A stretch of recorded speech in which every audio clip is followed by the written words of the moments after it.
Caneato, com a palavra. Obrigado, presidente Cadori.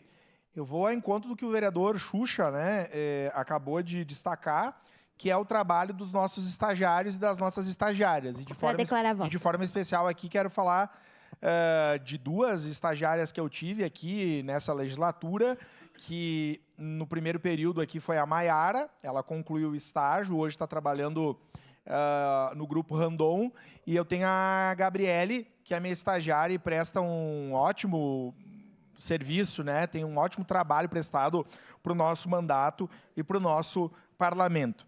Dizer que eu trabalhei 10 anos na Universidade de Caxias do Sul, no setor de estágios da universidade, então a gente sabe muito bem a importância que os estágios têm como um período de formação acadêmica e da prática, né, das diferentes áreas de conhecimento.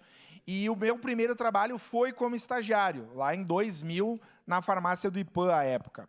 Então, a valorização é fundamental e necessário, né, essa reposição aí para os estagiários, como para todos os trabalhadores e trabalhadoras que prestam os seus serviços e precisam, né, logicamente, ter a reposição em face da inflação e que o poder aquisitivo do seu salário, nesse caso, né, da Bolsa Auxílio, dê conta das necessidades desses profissionais. Então, parabéns aos estagiários e que, enfim, né, todo ano possa ter essa reposição de acordo com que o acumulado da inflação daquele período estabelece. Era isso, presidente. No momento oportuno, votarei favorável.